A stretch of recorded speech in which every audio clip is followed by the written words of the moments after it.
Good afternoon. My name is Kent Mayfield. These are 5 poems without name. Strange things flare above the rim of memory, like my just now recalling the childhood time I stood in a long hall, 2nd story, long ago hall, short pants young, floral wallpaper, paste wax air, and at the end, far away down, me, in a mirror. And the glassed me broke his bond, danced a manic jig, but lost control, and fell backwards, and broke his neck, though I felt fine. Except every now and then I sway, uncertain, on a backward brink between the floor walls, now and then undergo an urge to do my half of the dance. There should be something to say about his hair, perhaps, how it coils, each tuft a shriveled talisman above his eyes, how his hair says all the word men have said down the ages, the twists and tangles, touching that life known only to the intimates, the inmates of his stare, those invited within the close of that hair to be caressed by those eyes. Words sally forth, but do not penetrate the intricacy, the twist, the tangle, the pepper-gingered spice. Do not hold the taste, the texture of him. Do not impress him with my strings of beads, glistening sweat in chest hair, offered to a jeweled prince. Instead, I am bitten by my own bait, mesmerized by the light of those eyes, which melts each attempt to enclose. And yet he becks for them, my baubles, mocks me with my cheapness, denies, yet calls to me, bellows and snaps like summer sheets drying on a line, strung between night and night, day bleaching what night has painted. My words easily lost midst fickle mind, the inevitable folds.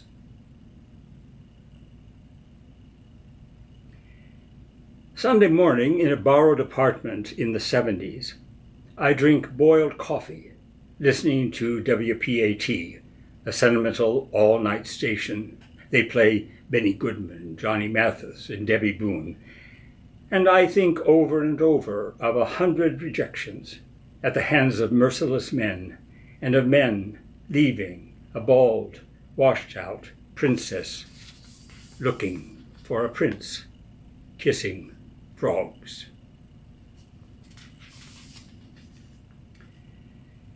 The day was losing shape, a porcelain plate webbed with gray fissures. It was bleeding at the edges, hemorrhaging purpose, a cosmically induced loss, a vessel that, when turned upside down, will empty itself of meaning.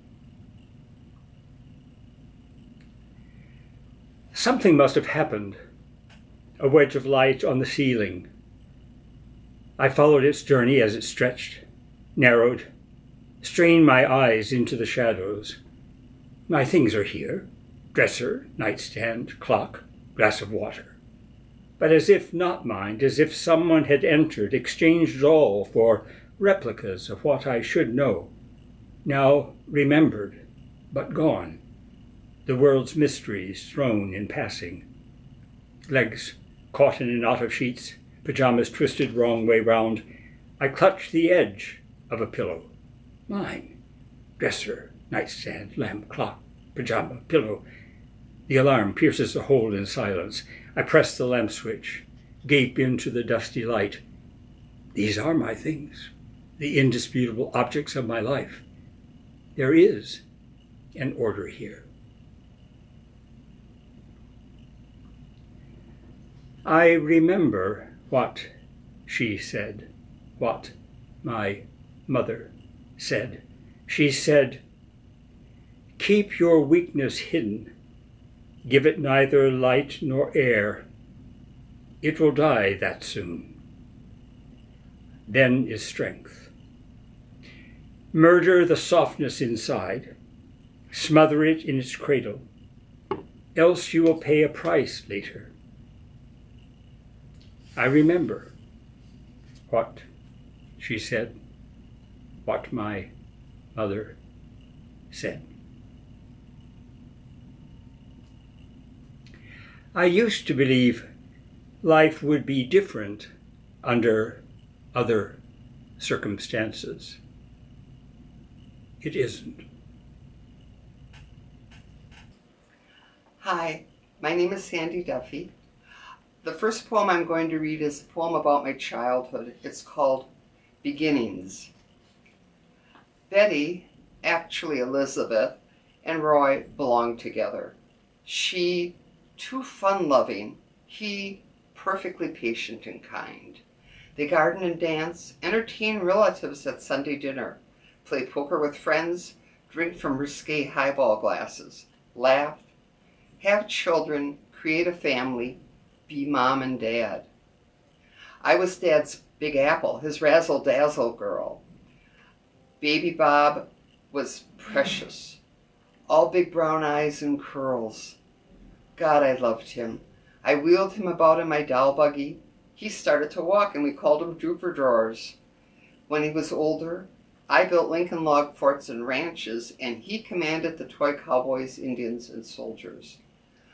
Outside, we ran free to explore the creek filled with snails and crayfish, an abandoned orchard of apple and pear trees, morels and wild berries, to swing on a rope in the big tree, in a field of oak, milkweed, and wildflowers, to construct rooms with blanket walls inside a crab tree, to imagine, to collect pretty stones in a can from the side of the gravel road leading to mailboxes on Capitol Drive, come home when our tummies rumbled, when the 37 Olds was in the drive.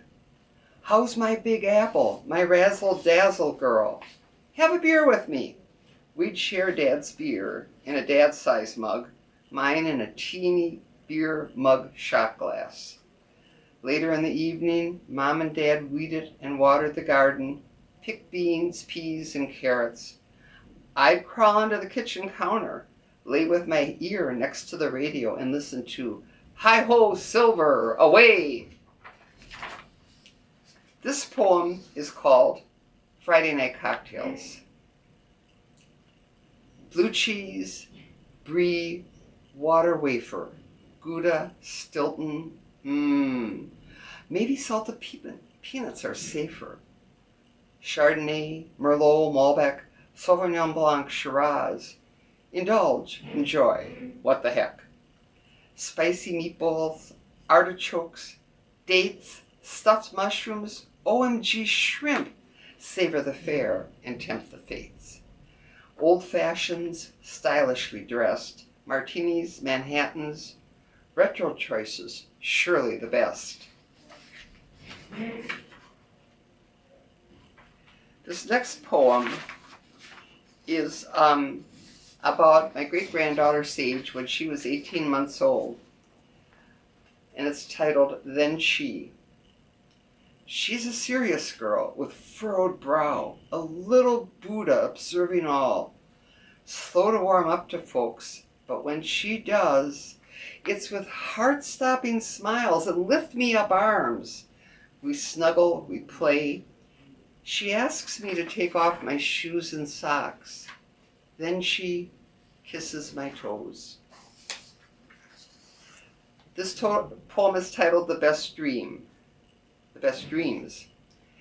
The best dreams appear not in bed at night, but while drifting on a raft on a warm, sun-soaked day, fingers lazily trailing, rippling through the water, or through sleepy eyes gazing dreamily at a campfire, beguiled by crackling logs, flames, wood smoke.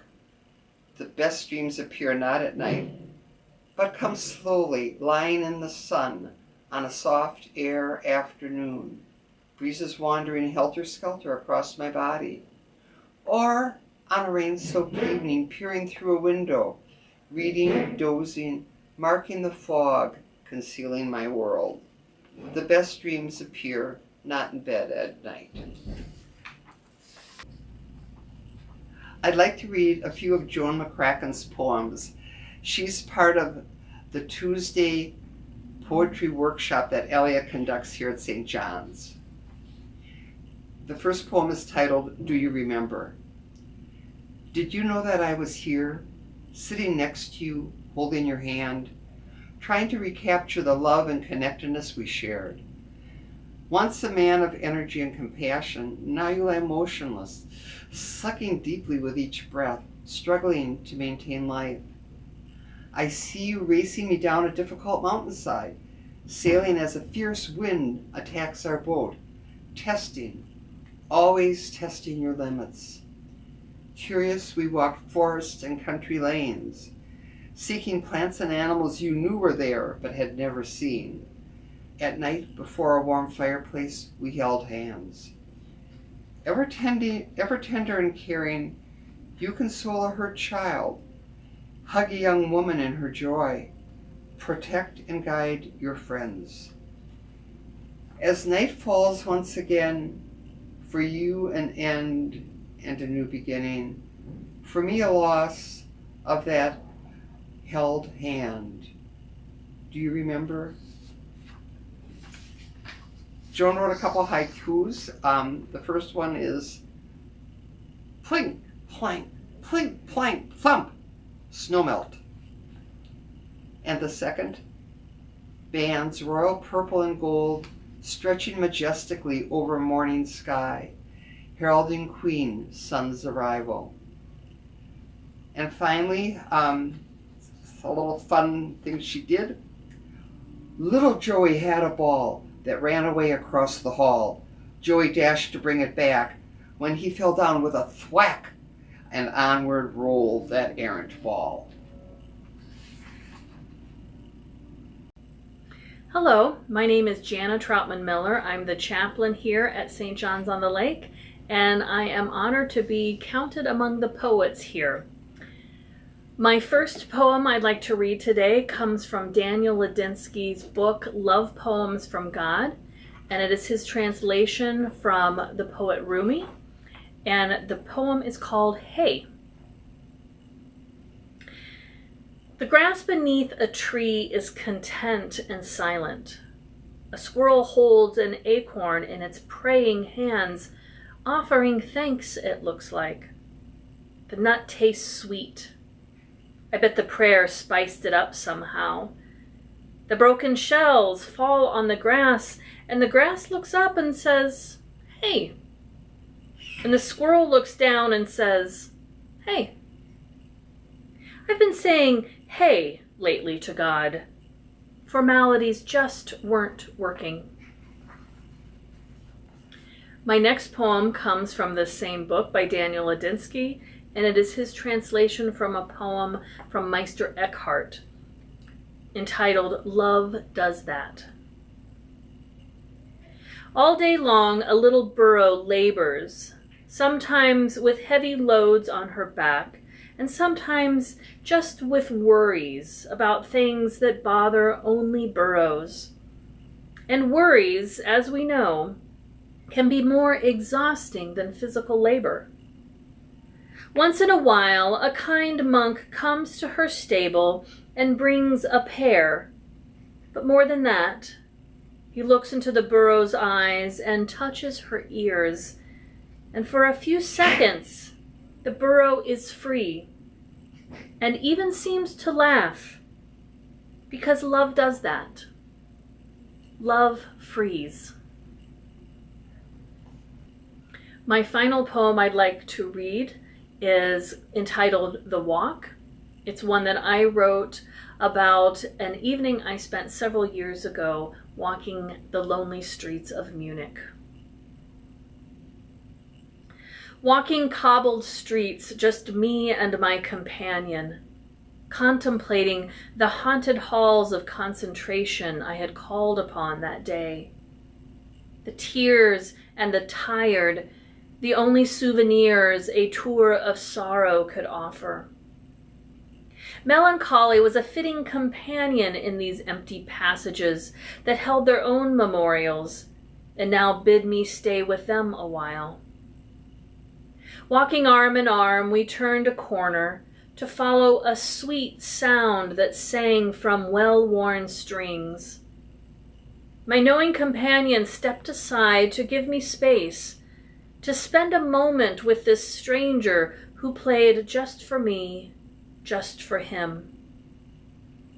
The symphony of solitude that rose between us contained a sacredness that I could only express through more tears and more tired, and now gratitude and stillness, until finally he lifted his bow and the music played on in silence. My gift in return to this master, a coin in his case, a nod and a thanks, and the sound of my mittened hands clapping.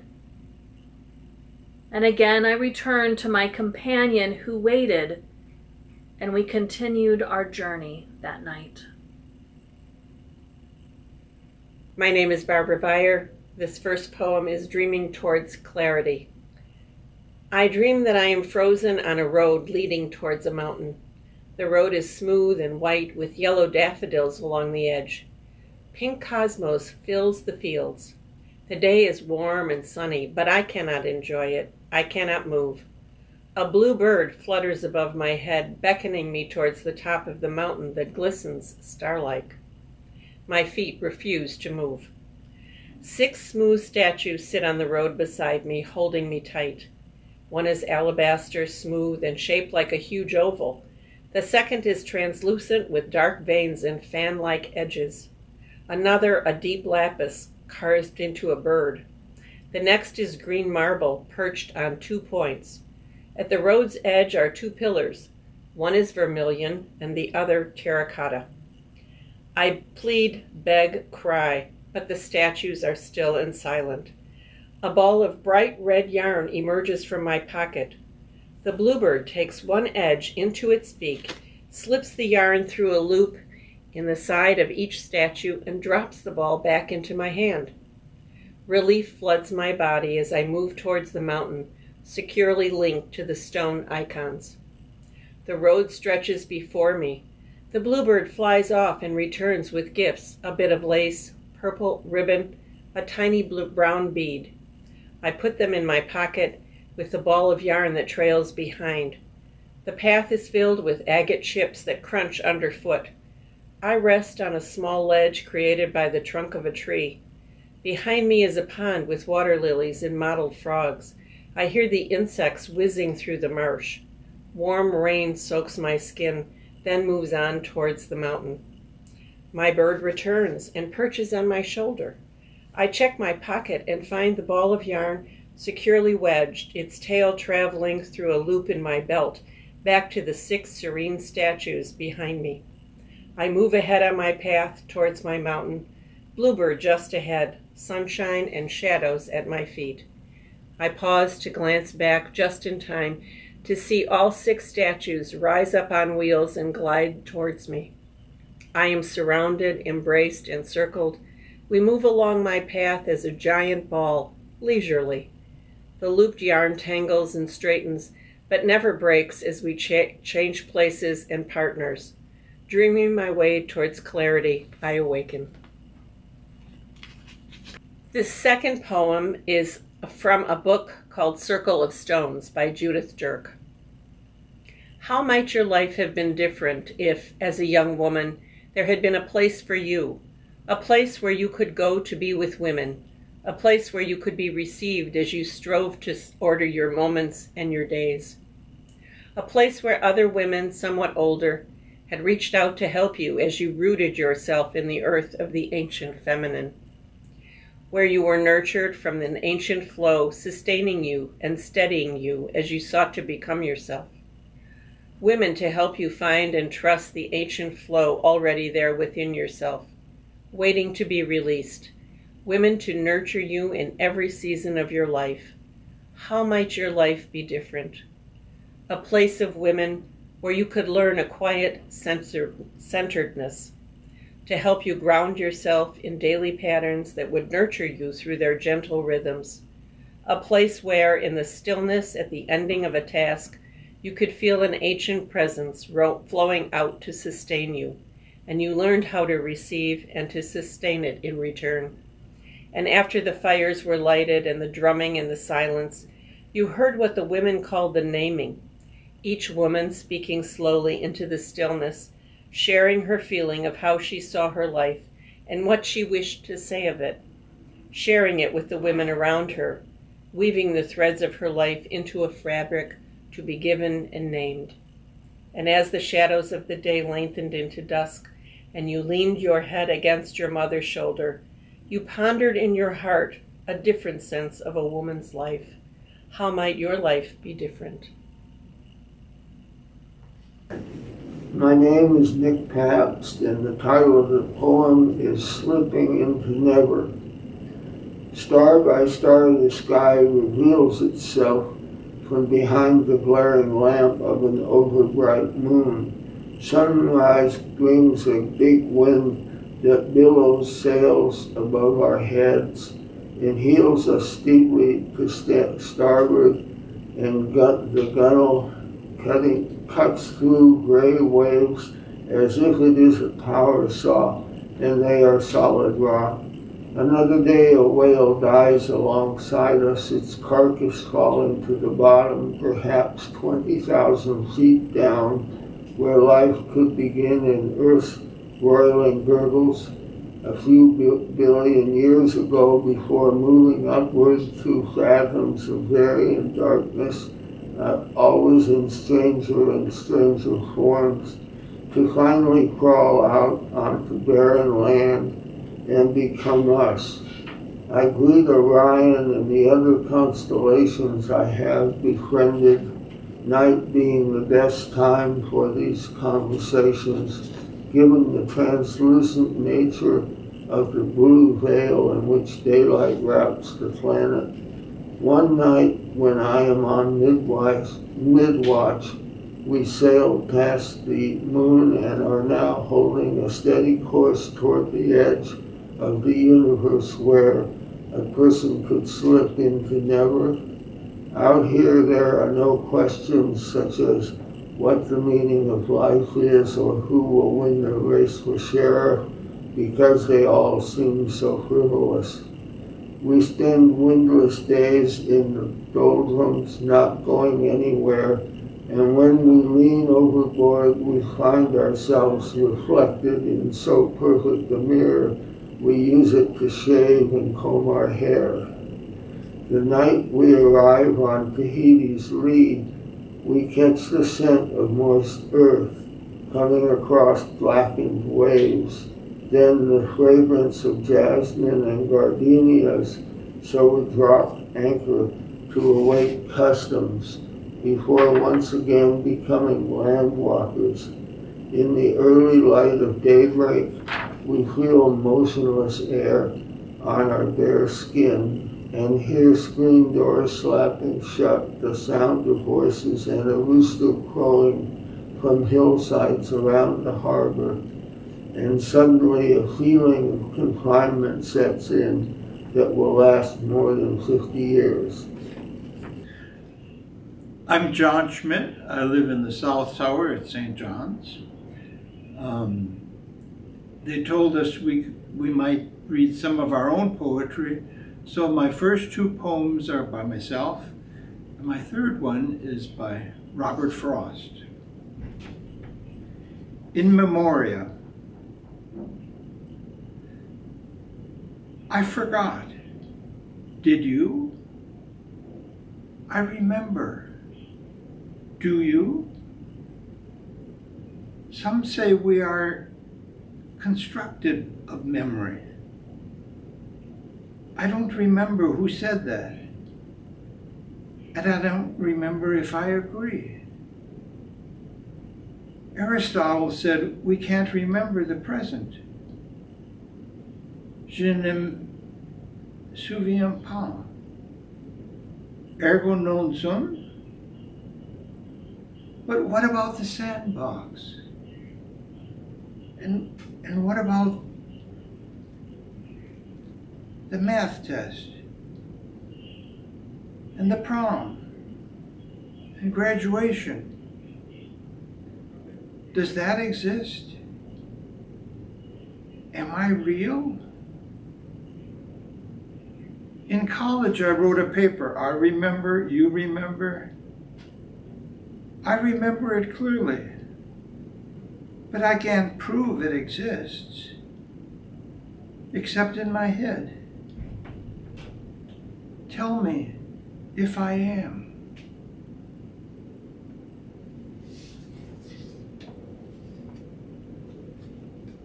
Thanksgiving. As I walked, I saw a piece of light. I had to pick it up. It was light. My pocket burned for me to share it with someone.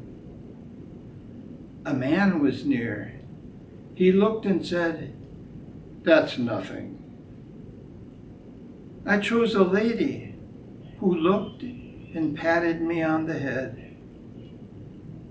I thought another kid would like it. He punched me. I saw a blind beggar.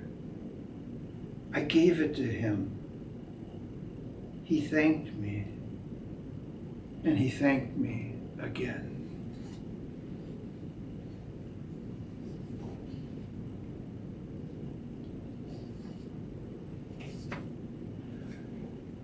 Choose Something Like a Star by Robert Frost. O star, the fairest one in sight, we grant your loftiness the right to some obscurity of cloud. It will not do to say of night, since dark is what brings out your light. Some mystery becomes your proud, but to be wholly taciturn in your reserve is not allowed. Say something to us that we can learn by heart, and when alone, repeat. Say something, and it says, "I burn." But say with what degree of heat. Talk Fahrenheit, talk centigrade. Use language we can comprehend. Tell us what elements you blend. It gives us strangely little aid, but it does tell something in the end. And steadfast as Keats's eremite, not stooping from its fear, it asks a little of us here. It asks us a certain height. So when at times the mob is swayed to carry praise or blame too far, we may choose something like a star to stay our minds on and be stayed. Hi, my name is Virginia Chappell. I have 2 poems to read to you. The first is by my neighbor and poetry workshop colleague, Marilyn Gordon Ross, from her childhood. Berries. Today I dream of what was mine at 5 or 6 or 7. Black raspberries. Not blackberries, not red raspberries, black raspberries. Far, far behind our house in the foothills of the Sierras, a huge bush grew wild. Black raspberries for the birds and me. My mother, whose chores were endless, ignored the bush, and I was free to pick and eat, then pick and eat some more, or I'd take a partial pot full to the kitchen. There I'd crush and sugar them and spread the dark, drippy mass onto soft, squishy slices of white bread. I savored every bite and licked the dribbles along my arms. Were I again to taste my juicy treat, for just a moment I'd become that little girl picking berries in the California sun. That was by Marilyn Gordon Ross. My own poem deserves a bit of scene setting if you're not familiar with the mailrooms at St. John's on the Lake. These rooms are full of bright bulletin boards that we typically walk by 1,000,000 times a day. The board reserved for chapel and memorial notices is close to the door and typically has more empty space than the other boards. My poem is called Flat White Rectangles. You learn to keep an eye out. Without looking directly, it becomes possible to judge whether a new white rectangle, letter-sized, is floating just inside the doorway, and whether you want to look more clearly just yet. You come to realize that the face of each of us will one day catch the eye there. Yes, even our very own faces. Will catch the breath, perhaps clog the throat of a passerby. Perhaps it will be someone who never got your name right, or vice versa. Maybe someone who has been holding your hand in prayer for weeks. It could be someone who's been wondering how old you really are and whether you dye your hair. Or someone who will groan audibly over how much she'll miss you. The paper rectangles inside the doorway create sacred space in which our passings prompt memories to be pinned into a quilt of community. The paper set frames for celebration, for regret, even relief, for insight, for comfort. You learn to keep an eye out. My name is Alex Molnar, and I'm going to read a poem I wrote in 2013. For reasons that are obscure even to me, in 2013 I set out to write a poem a day. And so I have 365 poems from 2013. This is the poem I wrote on this day, December 22nd, 2013. It's untitled except for December 22nd, 2013. On the Sunday before Christmas, about 6 inches of snow had already fallen as we set out for church. The air was still thick with white flakes, and unshoveled sidewalks made our progress slow. But the crisp air and the snow-silent streets rewarded the effort, offering up beauty with every step. The church was less than half full when we arrived. The snowstorm had seen to that. So we celebrated and sang, cut off for the moment from everyday concerns, content to be alone in each other's company, and happy at the prospect of returning to the soft white embrace of a December snowfall.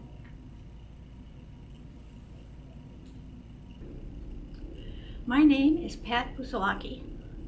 I would like to dedicate this poem to my husband Tony. We recently celebrated our 61st wedding anniversary. The poem is entitled To My Dear and Loving Husband, and it was written by a colonial woman, Anne Bradstreet. She lived from 1612 to 1672. If ever two were one, then surely we. If ever man were loved by wife, then thee. If ever wife was happy in a man, compare with me, ye women, if you can. I prize thy love more than whole mines of gold, or all the riches that the east doth hold. My love is such that rivers cannot quench, nor aught but love from thee give recompense. Thy love is such I can no way repay.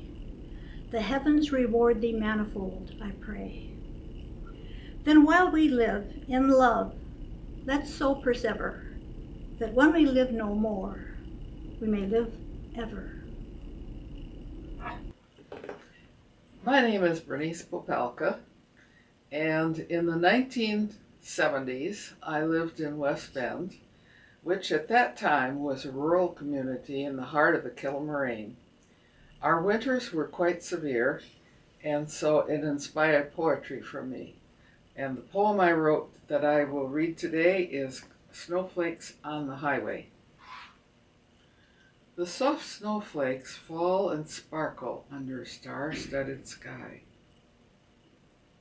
Then the northwest wind howls and swirls through all things. Its presence is felt, its artistry is seen.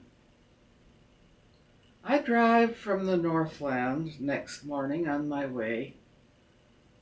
Snowflakes slither and swirl as flattened spooks across the highway, west to east and gone. Some are caught and killed in a heap by rushing vehicles. They curse their accosters as sly, slippery spots. Clods in the plowed field are whipped bare, except in their cracks where snowflakes hide. Black and white patterns across the land, accented by mounded monsters that lie against snow fences and wait for capricious blasts to stir them to life. The snowplow roared by last night. It threw clumpy heaps along the sides and splatted signposts with sticky bumps. But the howling artists sculpture each heap into curves and billows. White volcanoes erupt ghostly smoke, and hanging cliffs defy gravity. Stone houses, wooden barns stand stiff against it all, and icicles hang on from a forgotten thaw. Soft evergreens shelter snowflakes, heaps of marshmallow frosting on each branch. A small lake's ice lies broken in a circle. A hole of steaming water reveals hidden springs welling up. Dark blue wavelets are defiant and dance merrily in the wind.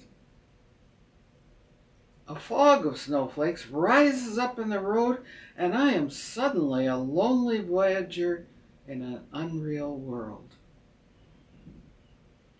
Emerging over the last hill, I see the far-off freeway.